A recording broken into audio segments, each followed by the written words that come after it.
Mohon maaf, Abu Janda itu adalah agen liberalisme di Indonesia. Bapak tahu Abu Janda? Dia nggak jelas agamanya apa itu. Besok bicara Islam, duduk pula dia di Banser katanya. Besok lagi bicara ini, masuk pula di gereja. Dia nggak jelas. Liberalis.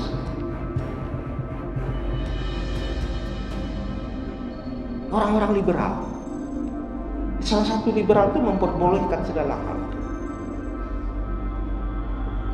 Ini ancaman kita hari ini, Pak. Saya harus sedikit memperkenalkan diri. Tadi sudah disampaikan nama dan lain-lain. Saya berasal dari Padang, tapi domisili saya di Bandung. Saya dosen di Bandung, saya asesor, saya penulis buku, saya motivator, saya juga advokat, sama Bapak itu. Ya. Saya pernah jadi Kapolres di Dumai, saya pernah jadi Kapolres di Rokan Hilir. Saya mengajar bidang studi strategic analysis, prediksi dan skenario learning. Jadi berbicara tentang hari ini dan tantangan ke depan. Jadi kira-kira itu yang perlu saya sampaikan. Pengalaman 35 tahun jadi polisi. Terakhir saya Widya Suara Utama jadi pengajar. Bapak Ibu yang dirahmati oleh Allah, saya butuh jawaban kita semua pagi ini. Satu pertanyaan saya, boleh nggak umat Islam berpolitik?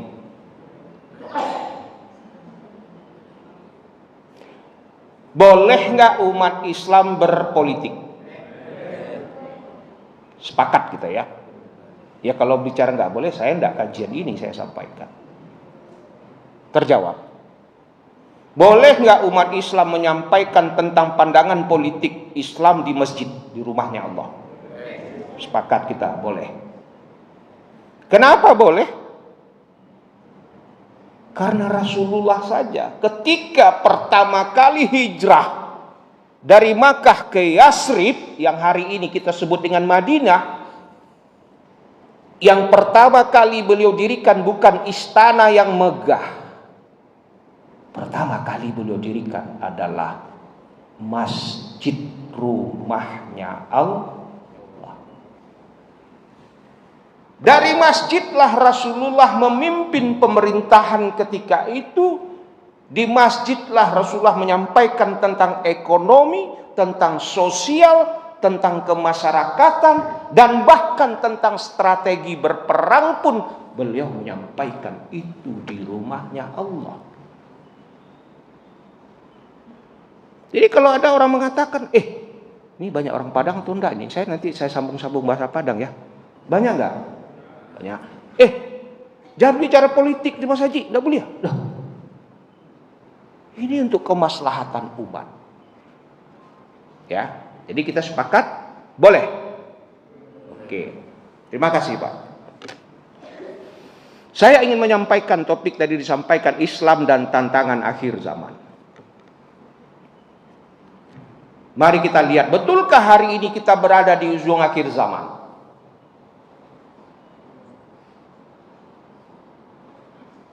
Hadis riwayat Ahmad, Islam itu dibagi dalam 5 fase penggalan kepemimpinan. Fase pertama itu disebut dengan fase nubuwah. Fase ketika Islam dipimpin oleh Rasulullah Sallallahu Alaihi Wasallam dari tahun 601 sampai 632.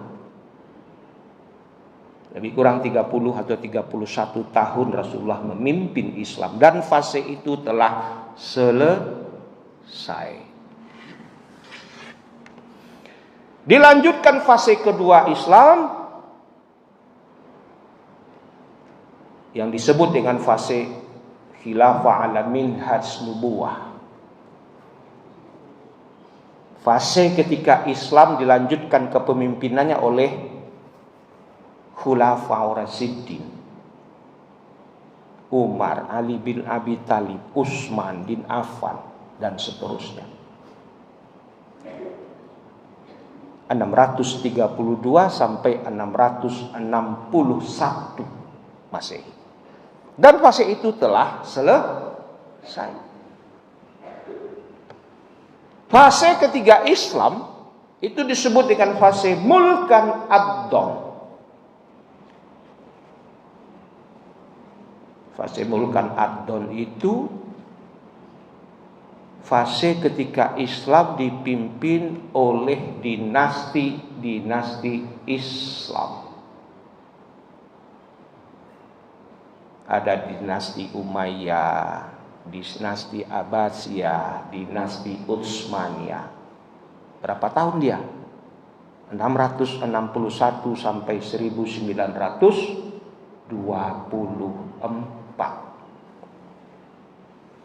Dan fase itu telah selesai. Ini kita harus tahu sejarah kepemimpinan Islam. Dan fase keempat hari ini kita berada di fase yang disebut dengan Mulkan Jabarian. Nah, saya akan berbicara di fase ini. Fase Mulkan Jabarian itu diawali ketika terakhir runtuhnya kerajaan Utsmani di Turki pada tahun 1924. Sampai hari ini ke sini kita ada di fase Mulkan Jabarian. Apa itu Mulkan Jabarian? Ada yang tahu? Mulkan Jabarian adalah munculnya pemimpin-pemimpin dusta, pemimpin-pemimpin zalim, pemimpin-pemimpin yang tidak satunya kata dengan perbuatan.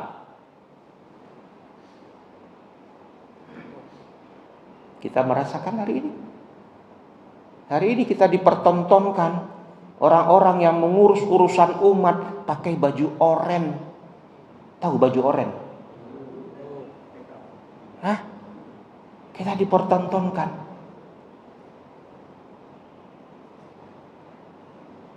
Maka tadi imam kita membaca surat As-Sajdah ayat ke-24. Wa ja'alna minhum a'immatan yahduna bi amrina lamma sabaru wa qanu bi ayatina yuqinun. Mana imamnya tadi? Itu yang dibaca surat As-Sajdah. Kami jadikan di antara mereka pemimpin-pemimpin. Pemimpin yang bagaimana? Yang memberi petunjuk dengan perintah kami. Yang bagaimana? Agar mereka sabar dan mereka ikut ayat-ayat kami, kata Allah.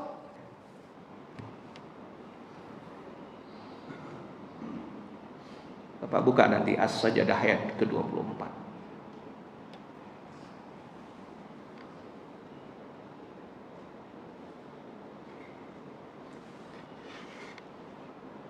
Apalagi bukti kita akhir zaman.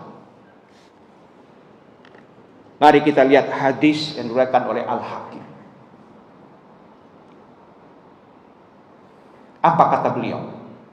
Kita telah berada di ujung akhir zaman. Cirinya apa? Ketika para pendusta dipercaya, orang baik didustakan. Ketika pengkhianat diberi amanah, orang jujur dikhianati. Ini bukan kata saya, hadis riwayat Al-Hakim. Mana buktinya lagi? Mari kita lihat apa yang dikatakan oleh Ali bin Abi Thalib. Apa kata beliau? Kezaliman itu akan terus ada, bukan karena banyaknya orang-orang jahat, tapi karena diamnya kalian-kalian orang-orang baik.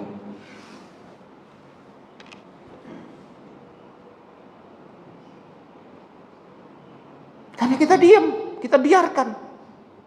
Nggak urusan kita, ngapain kita ikut campur? Biarin aja.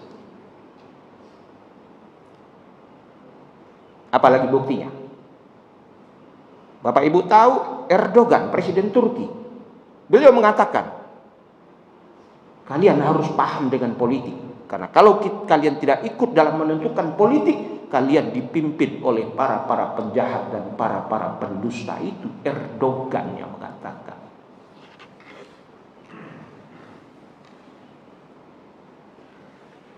Bapak Ibu yang dirahmati oleh Allah, kita melihat kerusakan terjadi di tengah-tengah umat hari ini.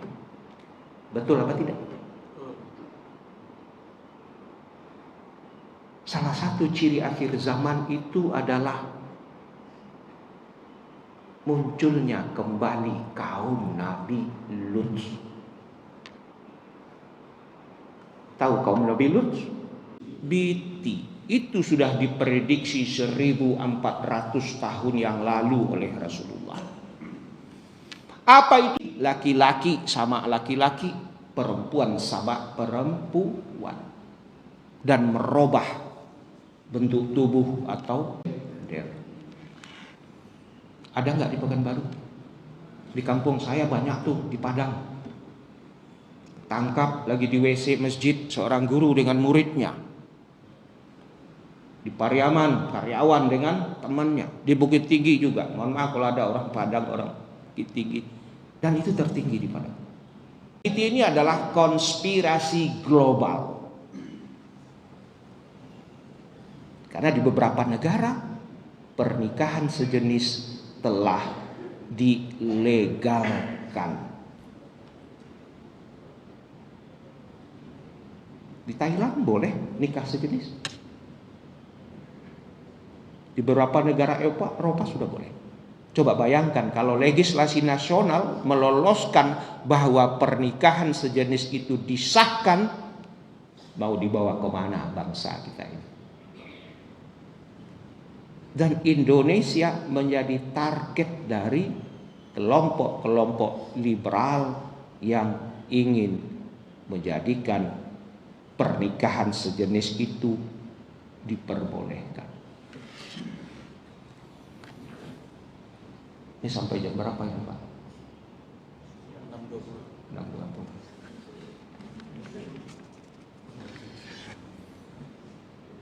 Terus pertanyaannya, dengan kondisi hari ini umat kita yang mudah melakukan kejahatan, kriminalitas, bahkan narkoba dan segala macam, siapa yang bertanggung jawab?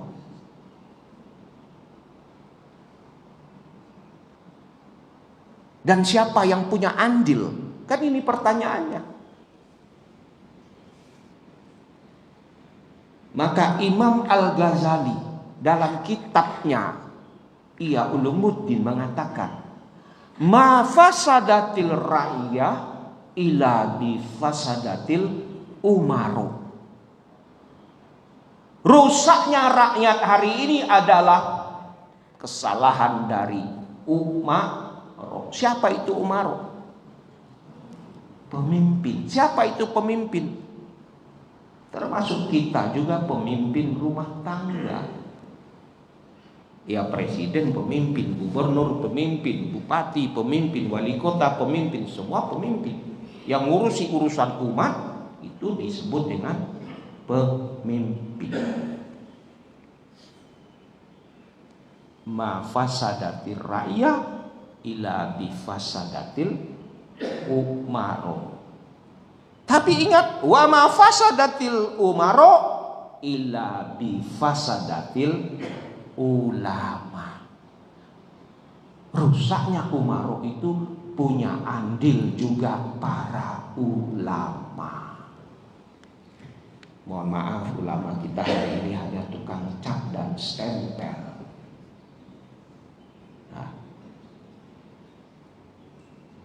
Kalau apa kata penguasa, ya dia ikut arusnya penguasa. Yang penting dapat ampau. Maka kita kenal dengan ulama-ulama su. Tahu ulama-ulama su? Ulama-ulama yang hubud dunia dan takut akan mati. Wa kharayatul maut. Takut akan kematian. Nah, kan berdebat kita kemarin. Ini bukan kurban, ini sumbangan. Nah, kalau namanya diambil dari uang rakyat, APBN, itu bantuan untuk masyarakat. Kalau saya pandang begitu, yang berkorban itu harusnya dari Uang sendiri, jelas itu. Hitam dan putihnya jelas. Lah ulama kita mengatakan secara syar'i boleh. Ya tunjukkan ayat apa, hadisnya mana. Ada ulama nggak di sini? Jangan tersinggung ya Pak. Nggak ada kan? Ya kita bicara kebenaran, hitam-hitam, putih-putih. Bapak Ibu yang dirahmati oleh Allah. Saya mau bawa kita tentang tantangan Islam hari ini. Apa tantangan Islam kita hari ini? Adalah liberalisme. Mohon maaf, Abu Janda itu adalah agen liberalisme di Indonesia. Bapak tahu Abu Janda? Yang nggak jelas agamanya apa itu. Besok bicara Islam, duduk pula dia di Banser katanya. Besok lagi bicara ini, masuk pula di gereja. Dia nggak jelas. Liberalisme. Orang-orang liberal. Salah satu liberal itu memperbolehkan segala hal. Ini ancaman kita hari ini, Pak. Yang kedua adalah ancaman kita tentang sekularisme. Tahu Bapak sekularisme itu apa? Sekularisme itu memisahkan antara agama dengan pemerintahan. Umat Islam, kamu ke masjid aja. Gak perlu urus-urus siapa nanti yang akan menjadi pemimpin, apa undang-undang yang akan keluar. Urusan kamu sholat, puasa, zakat, selesai. Itu target dari sekularisme. Sehingga apa yang terjadi tentang undang-undang yang mengatur umat ini, mengatur masyarakat itu, umat Islam tidak perlu ikut campur.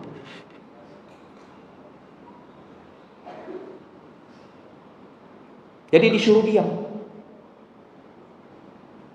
Ketika ada kezaliman, disuruh diam. Oke, itu yang pertama. Liberalisme dan sekularisme.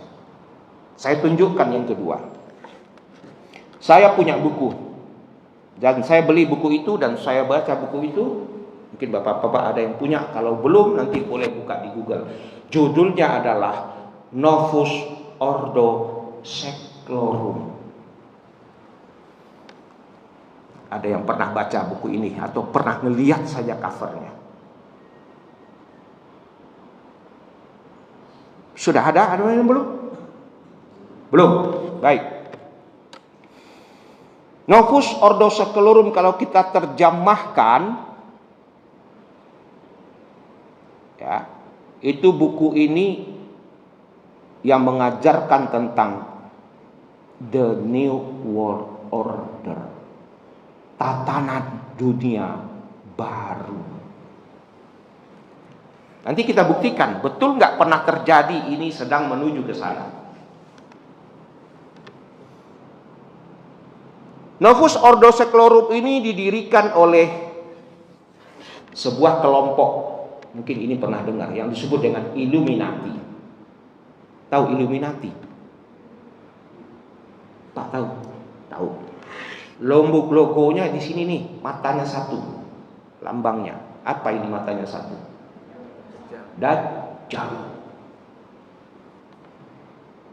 Yang dipelopori oleh Adam Weishaupt pada tahun 1776 dan sampai hari ini mereka masih menguasai.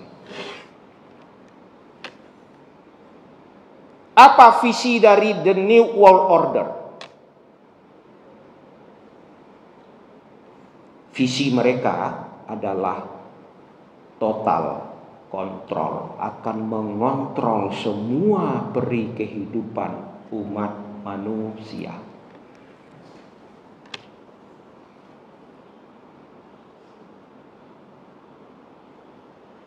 Jadi targetnya mereka akan menguasai seluruh peradaban kehidupan manusia hari ini.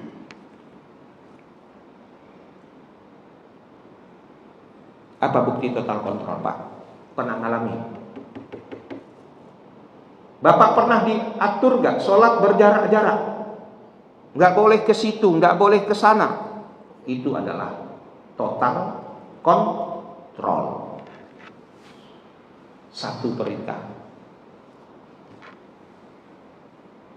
Total kontrol. diberlakukan secara global.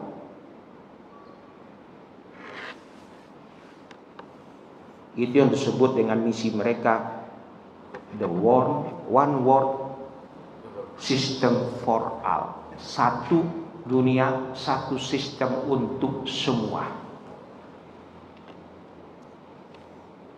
Apa program mereka di buku itu?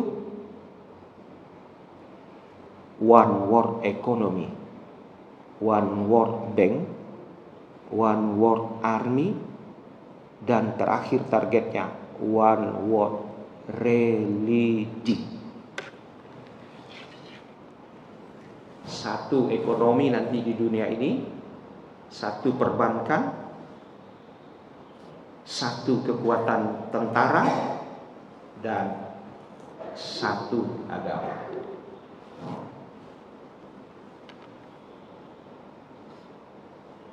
Ini kira-kira saya sampaikan ngikut nggak nih Pak? Satu agama. Targetnya bahaya Pak.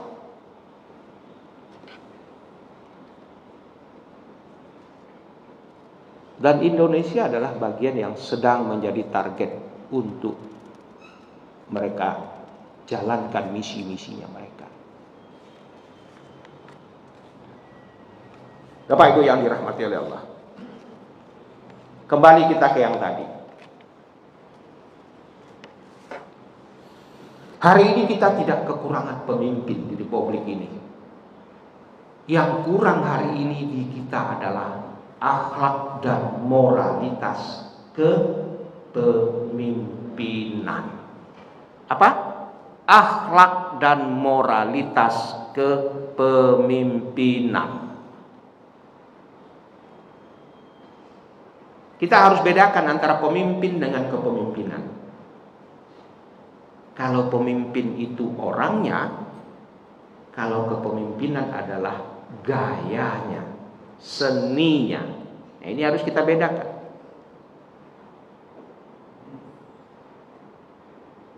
Ya, kepemimpinan itu sering kita dengan leadership. Nah, itu kepemimpinan. Bagaimana seharusnya kepemimpinan yang kita dambakan hari ini?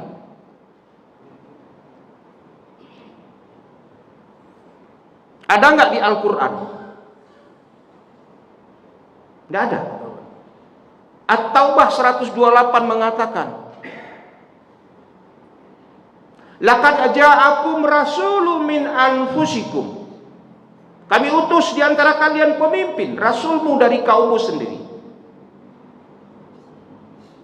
Laqad ja'akum rasulun min anfusikum azizun 'alaihi ma anittum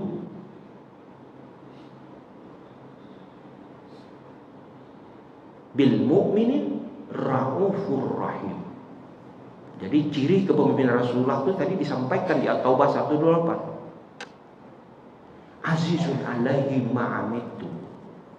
Kalau saya menerjemahkan itu, Rasul itu seorang pemimpin yang memiliki sense of crisis. Kalau ada umat yang kesulitan atau sakit, beliau merasakan itu duluan. Ada nggak pemimpin kita hari ini seperti itu, Pak? Nggak ada. Kalau mau sakit rakyatku silakan ajalah sakit. Yang penting saya dengan kelompok saya berpesta hari ini. Azizun 'alaihi ma anittum. Itu cirinya.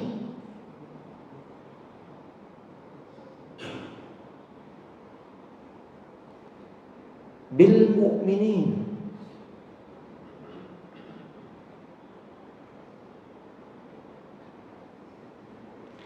Beliau ingin masyarakat, ya kamu bahagia duluan dah, gitulah terjemahannya tuh.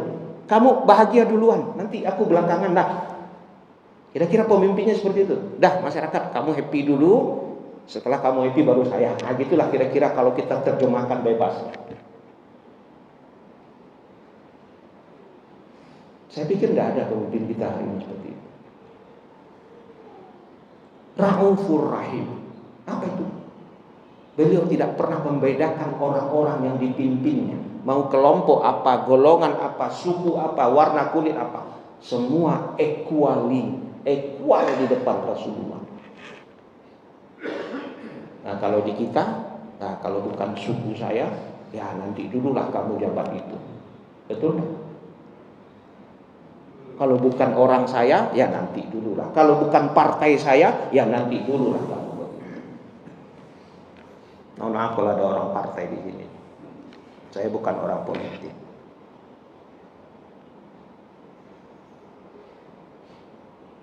Kenapa ini terjadi, Pak? Rusaknya kepemimpinan di tengah-tengah umat hari ini, khususnya di bangsa kita hari ini. Saya mengadakan penelitian terhadap ini, Pak. Satu, karena memang demokrasi kita, demokrasi yang kebablasan. Demokrasi kita, demokrasi yang melahirkan persaingan dan pertentangan. Pemilihan RT aja bisa berantem, Pak, kelompok dengan kelompok, betul enggak? Hah, betul enggak? Betul. Sengaja dibenturkan antara satu pasang ini dengan pasang ini dengan kelompok ini. Padahal di Pancasila dikatakan di sila keempat, kerakyatan yang dipimpin oleh hikmah kebijaksanaan dalam permusyawaratan. Apa yang terjadi hari ini? Nah, demokrasi ini kan produknya Barat yang kita adopsi hari ini. Pilihlah pemimpin sebagaimana kita menentukan imam ketika sholat. Tidak ada kita yang berebut mau jadi imam. Kita sadar dia lebih bagus bacaannya, dia lebih banyak hafalannya, tajwidnya bagus, iramanya bagus, sok kamu yang jadi imam. Sadar diri. Kalau ada orang yang bacaannya masih belepotan, hafalannya juga masih sedikit, pengen tampil, padahal ada yang lebih hebat, ada yang hafiz, berani gak dia maju? Ada nggak kita berebut jadi imam di sini? Enggak kan? Begitulah harusnya memilih pemimpin, seperti memilih pemimpin dalam kita sholat. Makan nyerah ke Abu Hurairah. Karena berat pertanggungjawaban jadi imam. Nggak sembarangan. Tapi di masyarakat kita, demokrasi kita kan nggak begitu, Pak. Itu yang pertama, demokrasi kita yang kebablasan. Maka terjadilah pemimpin kita seperti ini. Yang kedua, kalau orang mau jadi pemimpin itu biayanya mahal, Pak. High cost. Ini riset KPK mengatakan untuk jadi seorang anggota DPRD itu dia bisa habis 5M sampai 10M. Ini riset KPK loh, Pak. Untuk jadi wali kota itu enggak kurang 20 sampai 30 miliar habis, Pak. Untuk menjadi DPR RI itu, Pak, sama 20-30 juga habis. Untuk jadi gubernur bisa jadi 75 sampai 100, Pak. Enggak ada yang gratis. Ada enggak teman Bapak anggota dewan? Kamu jadi dulu dewan nih, berapa habis? Enggak ada, saya enggak keluar duit. Ada enggak? Enggak ada. Untuk dapatkan nomor urut di partainya saja, nomor urut kecil itu ada nilainya, Pak. Nomor urut 1, 2, 3 tuh sekian, 4, 5, 6 sekian. Kalau agak nomornya udah gede-gede ya agak murah. Karena itu menentukan. Ada harganya, Pak. Yang ketiga, kenapa ini terjadi? Karena masyarakat kita masyarakat yang suka transaksional. Wani piro. Tahu wani piro? Hah? Ada orang Jawa nggak sini? Ya, berapa amplopnya? Betul?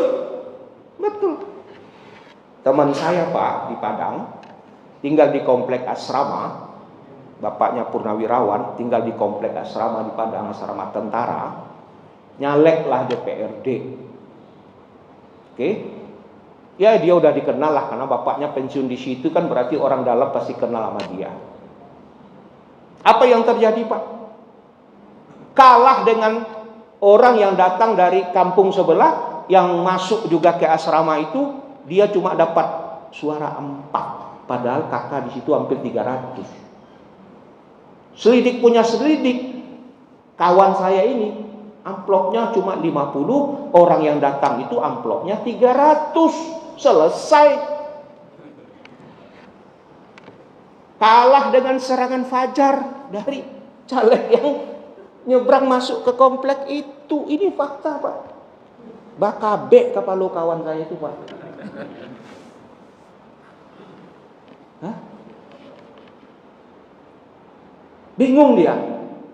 Saya orang sini, dari lahir sampai saya mencaleg ini, 4 suara saya cuma di TPS di komplek asrama itu.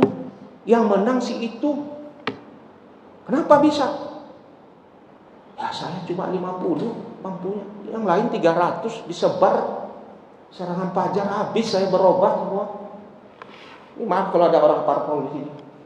Ini fakta. Akhirnya dia nggak mau nyalek lagi Pak. Enggak lah, malah saya nggak ikut lagi, habis utang banyak, kita nggak kepilih. Ini fakta Pak. Kenapa pemimpin yang muncul hari ini? Ya karena itu tadi. Yang berikut, kenapa ini terjadi? Karena ada oligarki Pak. Tahu Bapak oligarki? Saya kalau mau jadi wali kota Pekanbaru tidak punya modal, ada pemodal di belakang saya. Dah Pak Jul maju saja, diam saja. Kami yang bikin baliho, kami yang bikin kampanye, kami yang bikin ini itu segala macam. Diam saja, tapi kita berkontrak dulu Pak ke notaris. Kalau besok Bapak terpilih, proyek ini buat kami. Mau Bapak? Ya saya karena nggak punya modal tentu mau saya. Apa yang terjadi ketika saya menang terpilih? Ya semua diatur oleh oligarki. Itu yang terjadi di republik ini.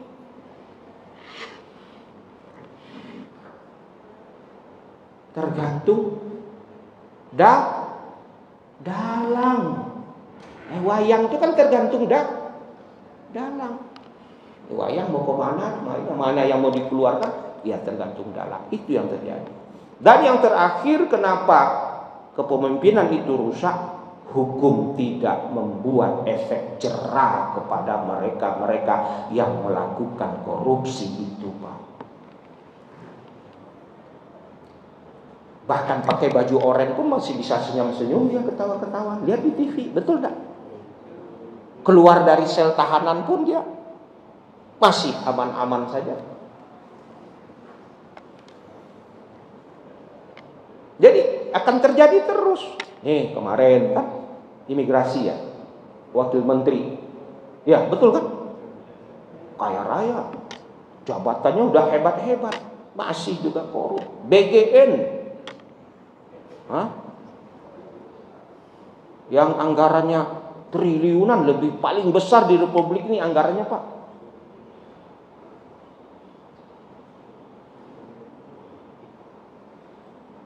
Lihat, melakukan itu, kurang apa lagi sih? Gitu. Bapak Ibu yang dirahmati oleh Allah. Maka kita sebagai umat Islam harus memahami ini Pak. Bagaimana kondisi kita hari ini, mau dibawa kemana kita hari ini. Kita harus peduli dengan kondisi umat hari ini Pak. Saya pernah ceramah di Bali tentang ini Pak, di masjid di Bali, masjid terbesar umat Islam di Bali. Saya sampaikan. Lalu saya ditanya oleh salah satu jemaah, Pak, kalau seandainya saya kemarin memilih Bapak itu, terus Bapak itu ternyata tidak amanah, zalim, dusta, banyak bohongnya, apa yang harus saya lakukan Pak? Nah ini pertanyaan. Apa yang kami harus lakukan Pak? Ya, saya kemarin tidak salah pilih karena saya tidak memilih bapak itu. Bapak milih bapak itu. Ya, saya alhamdulillah tidak bertanggung jawab karena saya tidak memilih bapak itu. Kok bapak senyum-senyum? Memilih bapak itu apa? Tidak. Saya tidak memilih bapak itu aja. Berarti saya tidak bertanggung. Tapi ketika kita memilih bapak itu dan ternyata tidak sesuai dengan ekspektasi kita, harapan kita, apa yang harus kita lakukan? Ini sebagai penutup kesimpulan dari pertemuan ini.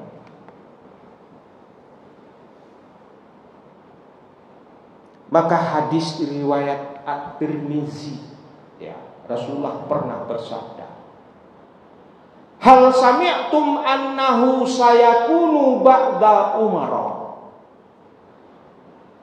Dengarkan, kata Rasulullah, bahwa nanti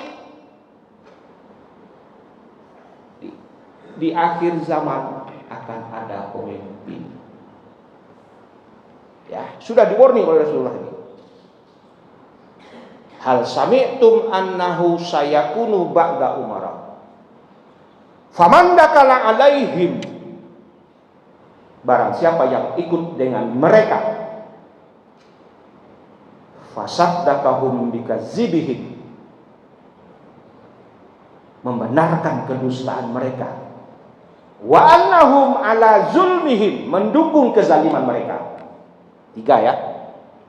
Siapa yang ikut, membenarkan kedustaan, mendukung kezaliman, apa sanksinya kata Rasulullah? 1, falaisa minni, dia bukan bagian dari aku, kata Rasulullah. Dia bukan umatku, kata Rasulullah. Berat tak sanksinya? Hah? Ikut, membenarkan, dukung kezaliman, falaisa minni. Yang tadi 3 itu ikut, membenarkan, bukan umatku. Walastu minhu, aku bukan nabi mereka, aku bukan pemimpin mereka. Jadi Rasulullah angkat tangan, saya bukan pemimpin mereka, saya bukan nabi mereka. Yang ketiga, walaisa biwarid alayyal haud, jangan mereka tadi hadir di telaga al-haud, kata Rasulullah. Barek enggak sanksinya, Pak? Jadi kalau ada orang mengatakan, ngapain kita itu urusan pemimpin, kita ke masjid aja, ya terserah. Saya nyampaikan untuk menggugurkan kewajiban saya.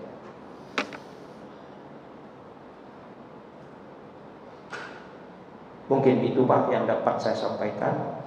Kalau ada yang mau tanya 1, 2, silakan. Kita buka sharing, ya. Tidak ada jalan yang tidak rusak, tidak ada pariuk yang tidak bakara, tidak ada gadiang yang tidak rata. Kesempurnaan miliknya Allah. Kekurangan tentu ada pada saya. Silakan kalau ada 1 atau 2 yang ingin mungkin ya sharing informasi atau juga menyampaikan sesuatu tentang apa yang saya sampaikan, Islam dan tantangan akhir zaman hari ini. Silakan Pak. Pak Taufik mungkin mau bertanya, silakan. Ya. Waalaikumsalam.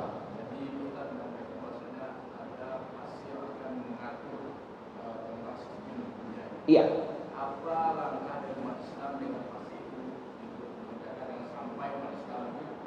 Bagus. Ketika kita memasuki fase itu, apa langkah kita? Ada 5 kata kuncinya, Pak. 1, bersatu dalam akidah Islamiyah.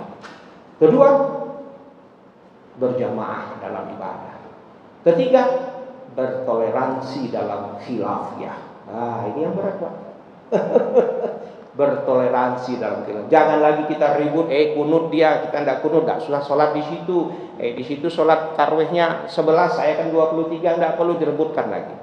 Yang keempat adalah santun dalam bermuamalah. Dan yang kelima, mendukung kita dalam berdakwah. Itulah kekuatan Islam hari ini. Terjawab? Orang musuh-musuh Islam sangat takut kalau umat Islam ramai sholat subuh di masjid. Itu kekuatan kita sesungguhnya hari ini. Maka Buya Hamka mengatakan, kalau kau mau lihat mana orang Islam, lihat yang sedang sholat Idul Fitri di lapangan. Tapi kalau kamu mau lihat siapa orang-orang mukmin, lihat mereka yang datang sholat subuh di masjidnya Allah. Jelas. Terjawab Pak Rufik? Masih ada Pak?